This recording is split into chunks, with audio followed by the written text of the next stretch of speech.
Já estamos de volta aqui com o programa Escolhe Pois da Vida. Boa tarde, seja muito bem-vindo você que está chegando agora, está sintonizando agora na 87,9, Rádio Costa Oeste FM, a rádio comunitária do bairro Antônio Bezerra. Eu sou Estevão Lima e você está ouvindo o programa Escolhe Pois da Vida. E hoje estamos conversando aqui sobre o Outubro Rosa, entrevista com a psicóloga Emanuele Moraes sobre a atuação da psicologia no tratamento do câncer de mama. E vamos continuar conversando, né, Emanuele? Exatamente, Estevão. Vamos conversar aqui agora, falar um pouquinho sobre a questão do tratamento, né, como é o acompanhamento psicológico durante o tratamento, né, da mulher, que aí passa por tanta coisa durante o tratamento, né? Assim, é ruim, mas é bom, né? Porque às vezes, assim, se o remédio fosse gostoso, era bom? Não, não era bom não, né? Não necessariamente tem que ser assim, mas o que você passa é para o seu bem, para você ficar curada no final, né? Você procurar o seu restabelecimento. Mas durante essa jornada, muita coisa acontece, né, Manda? Exatamente. Aí como é que a psicologia ajuda nesse processo? Como eu disse, né, nós vamos trabalhar os fatores, né? Os fatores estressores, a questão dessa dinâmica, né? Tendo em vista que tudo muda, né? A dinâmica familiar, a dinâmica dessa paciente muda, né? Em relação a esse diagnóstico, em relação a tudo isso. Muitas vezes, quem procura é a pessoa, né? Mas dentro do contexto hospitalar, dentro da equipe que está trabalhando nesse caso, né? No determinado caso, os profissionais acabam que orientando, né, o profissional de psicologia para atender eles, tanto a família como a paciente, né. Então, assim, realmente um trabalho bem de super extrema importância, né, tendo em vista que a saúde psicológica também faz parte da saúde como um todo, né. Às vezes a gente acha que deixa pra lá, né? Não tá acontecendo nada e tal. E às vezes a gente acaba até subestimando, né? Subestimando a questão psicológica da pessoa como um todo, né? Não tem como eu separar, sabe? O corpo da mente, não tem como, né? Então, assim, é todo um conjunto. Então, certos diagnósticos, né? Certas coisas da vida, né? Realmente precisa de um olhar também em relação à saúde, enquanto ao corpo, mas também em relação ao psicológico, né?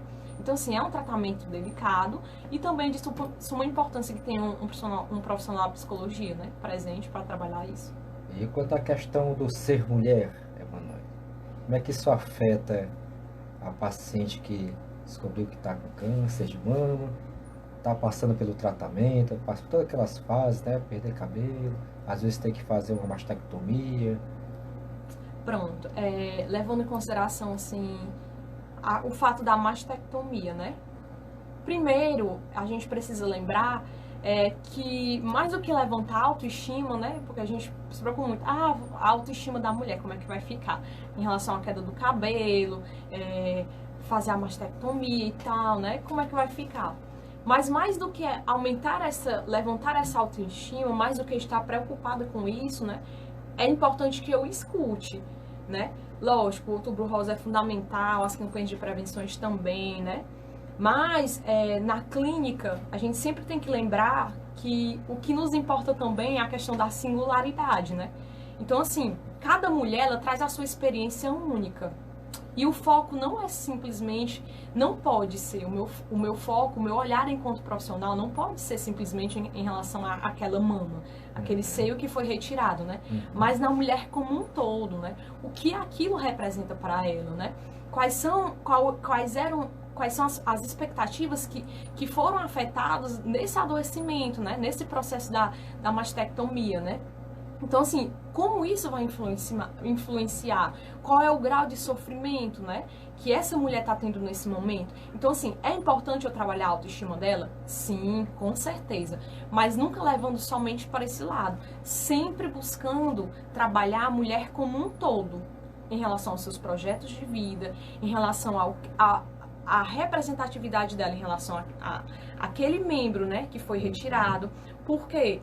Porque, eu vou dar um exemplo bem simples, né? Eu posso ter uma mulher, uma mãe de família, né? Que o sonho dela era ser mãe e ela ainda não foi. E descobriu que estava com câncer de mama. Uhum. Então, assim, para ela era o sonho maior da vida dela. Então é lógico que ali, né, aquele fator, a mama para ela, né, tem uma representatividade de um jeito do que para uma mulher que talvez já tenha tido seus filhos.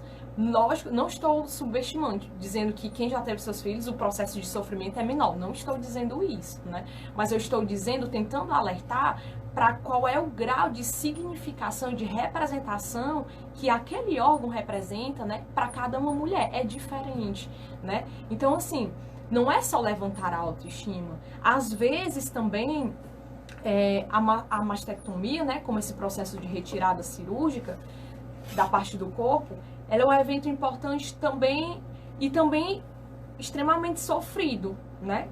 Por quê? Porque a imagem corporal, ela pode ser muito afetada, como eu já falei, né? E é fundamental também que toda a dor e todo esse medo, eles também sejam acolhidos e trabalhados. Não só a questão da autoestima, mas a questão do medo da cirurgia, né? O medo de como vai ficar o meu futuro. A questão também do medo em relação à minha vida conjugal, com o meu companheiro, com o meu esposo, como vai ficar.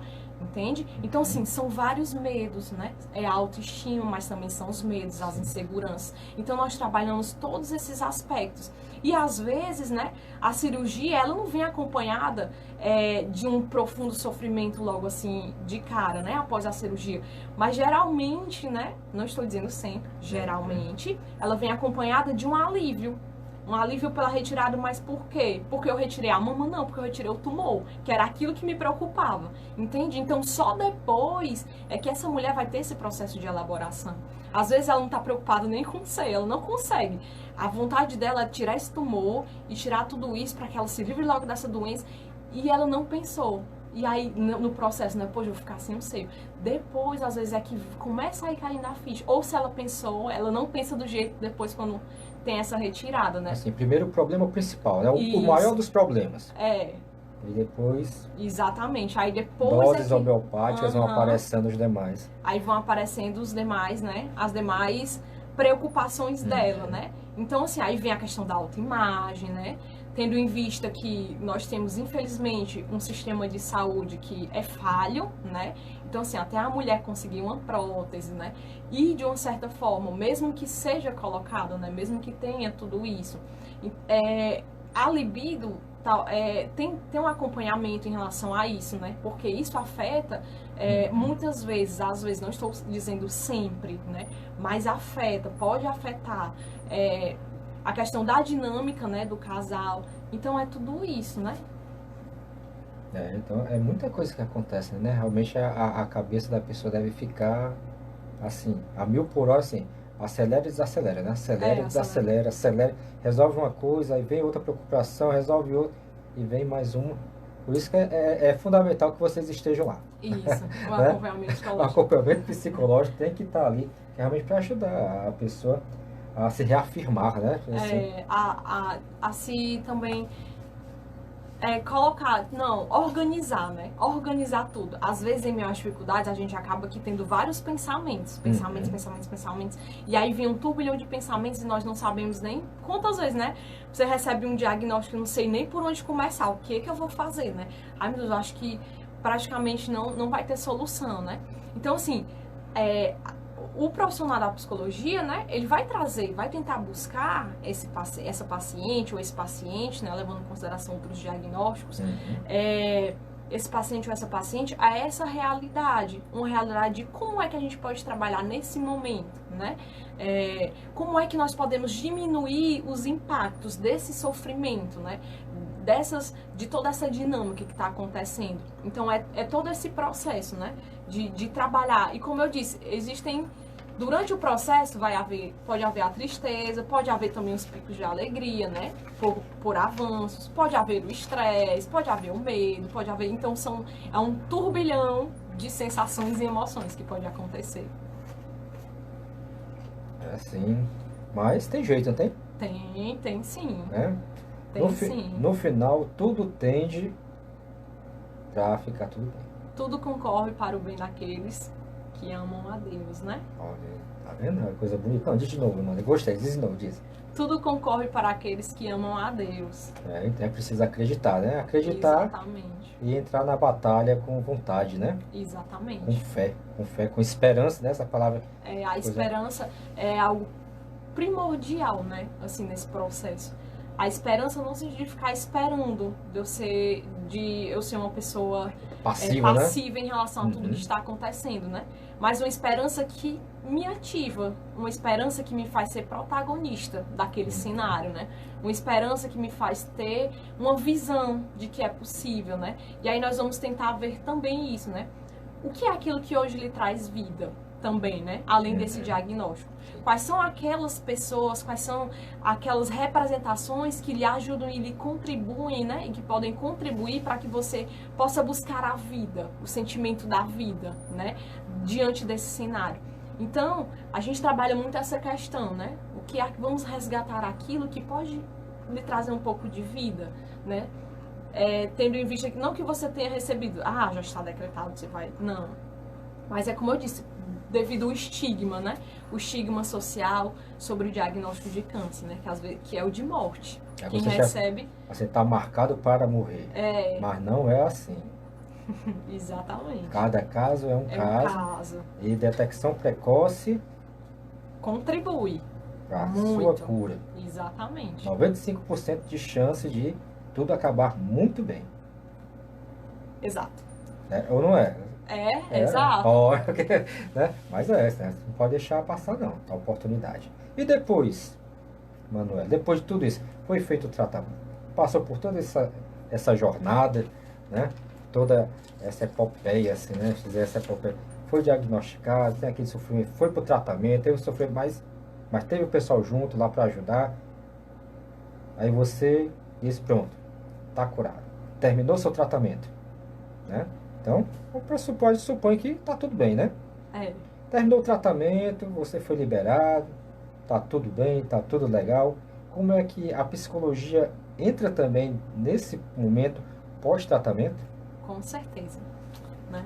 Com certeza, a psicologia entra também nesse processo, né? Por quê? Tendo em vista que esse é um momento, né? Depois que passou todo o tratamento, né? Tendo em vista que esse é o momento em que as pessoas, né?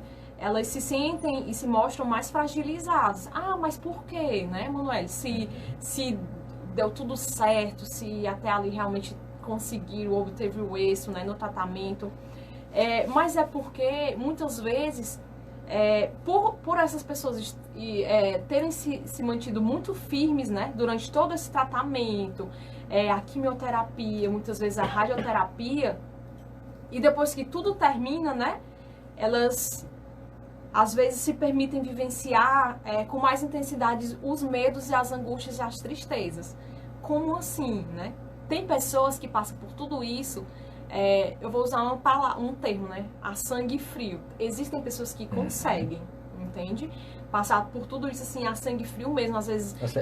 É só mais um processo. É tanta coisa que não dá tempo nem de você digerir, digamos assim, né? Entender, compreender. Às vezes o processo é tão rápido. Não, mas eu fiz o exame tal, o diagnóstico foi tal, eu não esperava porque eu me cuidava. E aí vem a medicação, vem o tratamento, vem a dinâmica do hospital, e minha família e tudo tal. Então, assim, às vezes é um processo que acontece de uma maneira bem ágil, né? Ágil no sentido de que, não que o tratamento seja rápido também, né? Mas no sentido de as notícias, né? Como tudo foi acontecendo, às vezes foi muito rápido. E aí a pessoa não... Como eu disse, a ficha foi caindo depois, né? Depois que passou tudo. E agora, né? Como é que vai ficar? Tem gente que vibra, que... Lógico, a maioria das pessoas, né? Vibram, poxa, venci, consegui. Mas tem outras que vivem ainda aquele medo, aquela angústia, aquela tristeza. Muitas vezes, né, o medo também da reincidência.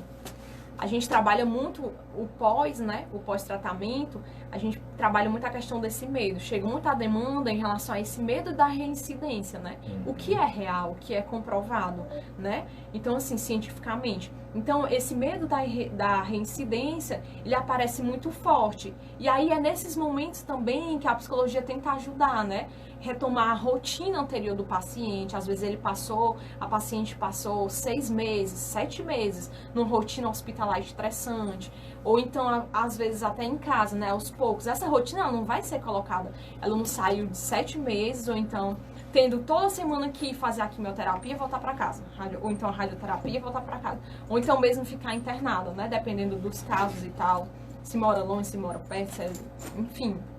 Então, assim, como é, né, voltar, fazer com que essa pessoa retorne a essa dinâmica, né, tente buscar novamente a sua rotina, para que ela possa se sentir viva, né, se sentir, como eu disse, a protagonista, né, dessa história. Então, assim, nós também trabalhamos esses aspectos, né, do prognóstico em relação ao paciente, em relação ao tratamento, né, depois que tudo passou. Então é basicamente isso, né? E também tentar buscar as questões da dinâmica do seu próprio cotidiano, como eu falei, as suas relações de trabalho, né? De amizades, com a família. E também resgatar, né?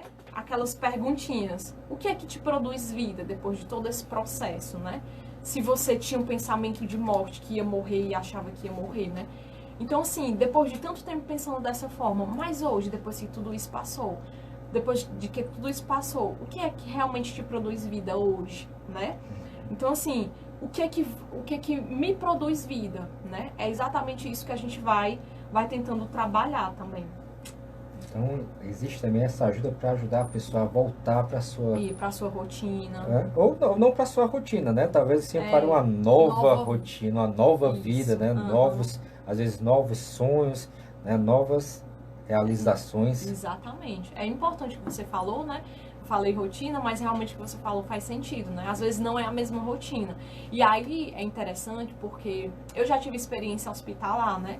Então, assim, você consegue perceber que quando um paciente, uma pessoa, né, na maioria das vezes, né, quando ela recebe um diagnóstico de uma doença que é muito grave, né, que leva em risco realmente a sua vida, depois que todo esse processo passa, né, ou então até mesmo durante o processo, ela começa a perceber a vida da maneira como ela não percebia antes, né? Então, assim, principalmente depois que tudo passa. O mesmo copo de leite que ela tomava antes desse diagnóstico não é o mesmo copo de leite que ela vai tomar depois. Como assim? No sentido de que antes um copo de leite era um copo de leite. Eu tomava todo dia de manhã, era tudo a mesma coisa. Depois não. Às vezes ela começa a valorizar, né? Muitas vezes ela começa a valorizar, inclusive esse copo de leite, de todas as manhãs que ela pode tomar hoje, saboreando. Poxa, que tem açúcar, o leite, às vezes o Nescau, a canela que eu coloco, que eu gosto. Então, assim, ela começa a se auto-perceber. Ela começa a perceber mais o mundo e a realidade ao redor dela. Então, é por isso que muitas vezes as pessoas dizem, né? Olha, fulano foi transformado, né? Tipo assim, depois passou por isso, realmente é uma nova pessoa, é uma nova mulher, ou então é um novo homem, né? Em relação a outros diagnósticos.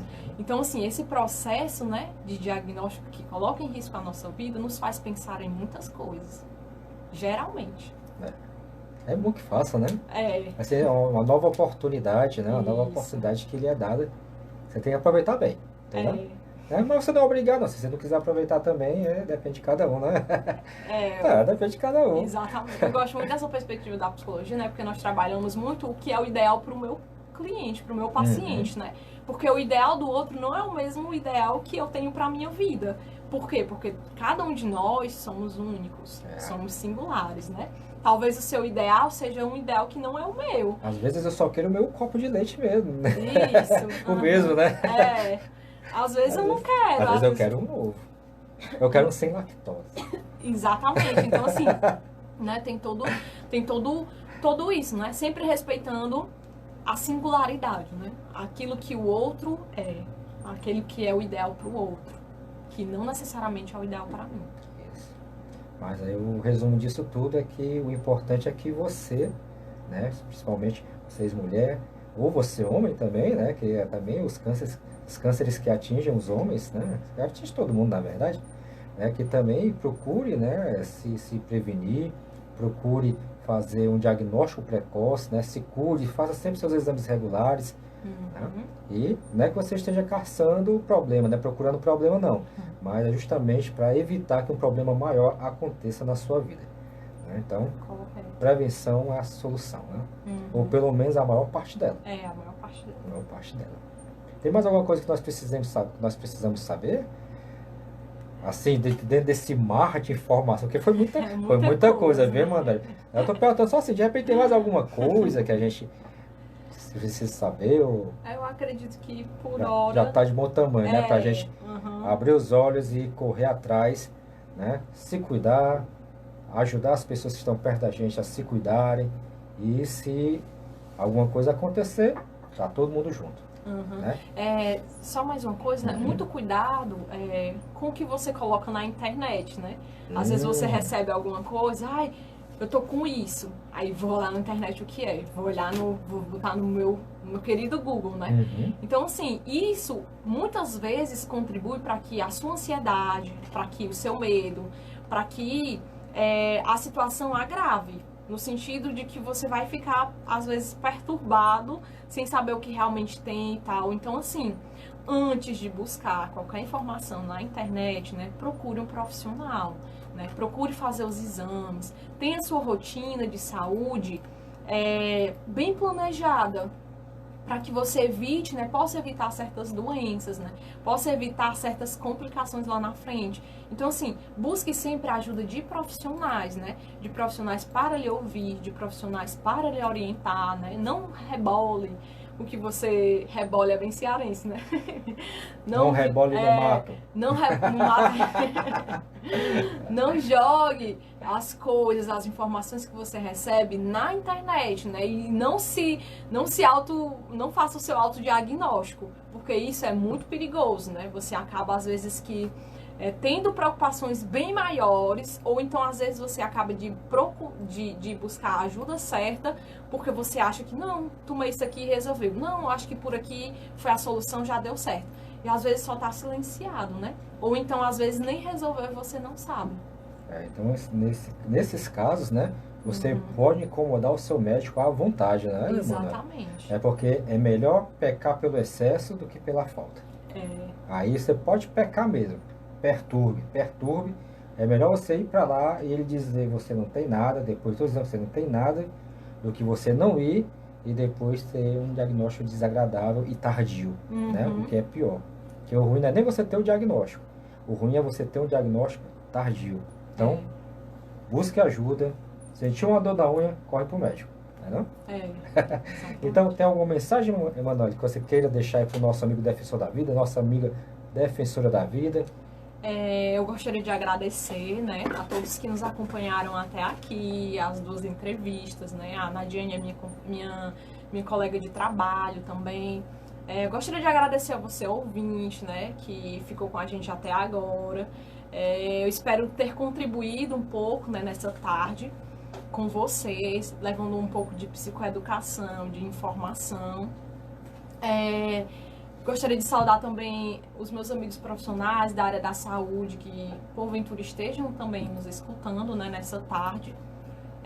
Meus amigos que estejam me escutando, não vou estar longe para não esquecer de nenhum, né? Então, assim, a todos os meus amigos, enfim, a todos que escutaram até agora, né? E aí, a mensagem que eu tenho a deixar é: procure o profissional, né? Procure o profissional de saúde para lhe orientar. Tenha tempo para cuidar da sua saúde, né? Tem aquela frase que diz: quem não encontra tempo para cuidar da saúde, provavelmente vai ter que encontrar tempo para cuidar da doença. Então, assim, e no meio desse mundo, né? E no meio desse mar de tantas informações, de um mundo tão apressado que nós vivemos, né? Se ame, sabe? No sentido de que busque, né? Busque fazer um tratamento, busque fazer exames, busque sempre estar indo, né, fazer seus exames de rotina e tal, para que você não seja surpreendido, né, com possíveis diagnósticos, ou para que você também evite, né, tenha cuidado com a sua alimentação, com a sua rotina de vida, né, o seu sono, ele é muito importante. Nós, profissionais da saúde, né, da psicologia também trabalhamos muito em relação a esse respeito. Então, assim, tenha tempo para você, né, e levando a questão do Outubro Rosa, as mulheres que podem, né, ter recebido ou estar passando por esse tratamento, né, eu desejo muita força, né, para vocês, desejo também muita esperança, né, busquem um profissional da psicologia para orientar, né, para ajudar nesses fatores estressores. Você que por acaso é um amigo ou familiar de alguma dessas mulheres que receberam esse diagnóstico, lembre-se, você é uma peça fundamental nesse tratamento, né? Busque também se cuidar do seu psicológico, para que você possa auxiliar, né, essa pessoa que está ao seu lado, essa pessoa que você conhece. Trabalhe o acolhimento com as pessoas, né? Em diversos tipos de doença, não só em relação ao câncer de mama, né? Mas trabalhe o acolhimento com o seu irmão, né? Com as pessoas ao seu redor, com seus familiares. Isso é muito importante, né? E profissionais de psicologia, nós estaremos à disposição assim, né? No sentido de que você pode buscar, né? E o quanto é importante a ajuda psicológica, não só em diagnósticos, mas para a sua vida, né? Se todo mundo soubesse o valor que tem o trabalho de um psicólogo, né, acredito que procuraria para o autoconhecimento, para outras realidades também. Então é isso, né? A mensagem que eu deixo é essa. Muito obrigado, viu, Manuela? Sim, muito obrigado. Eu aceito o convite, certo, de estar participando aqui com a gente. Obrigada. E se alguém quiser falar com você, né, quiser, olha, eu preciso conversar com a psicóloga, eu acho que pode ser você. Né? Como é que faz para entrar em contato contigo, Manuela? Pronto, vou deixar o meu contato, né, profissional, e aí eu vou dizer, você corre aí, dá um tempinho pra você, 2 segundinhos, 1, 2, pronto.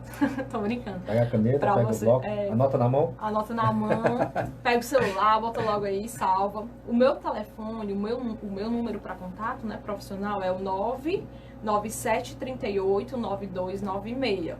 Repetindo, 997389296. Só mais uma vez para gravar. 997389296. Eu trabalho no âmbito, né, da psicologia clínica. Você entrando em contato com esse número, nós podemos conversar sobre os valores, sobre os locais, como é o atendimento. Se você tiver dúvida, mas para que serve um psicólogo e tal, a gente pode conversar. Eu tô com esse problema aqui, será que daria certo a gente trabalhar? Enfim, aí você pode entrar em contato direto comigo, né? Que aí a gente conversa sobre todas essas dúvidas que você tiver. E mais uma vez foi um prazer, né? Também divulgando o projeto Faces, né? Na Paróquia São Pedro de São Paulo. Lá nós temos o projeto Faces, e dentro do projeto Faces funciona o Faces Saúde, né? Eu trabalho lá como psicóloga, né? Tem outra psicóloga chamada Silene. Tem 2 fisioterapeutas, uma é a Nadiane e a outra é a Dalvânia, né? Então nós 4, nós trabalhamos dentro desse projeto social. Caso você queira também saber como funciona, só é você ligar. Vou deixar também o contato da Nadiane, né? Que ela não deixou, mas vai que alguém queira falar com ela também. O contato dela é o 98602 3977. 98602 3977. Então, fica aí o recado para você, amigo do Defensor da Vida, amiga Defensora da Vida. Se cuide, se toque e muito obrigado, viu, Manuela? Eu que agradeço, foi um prazer. O prazer foi todo nosso. Então, amigo Defensor da Vida, vou deixar aqui você com música e a gente volta já já.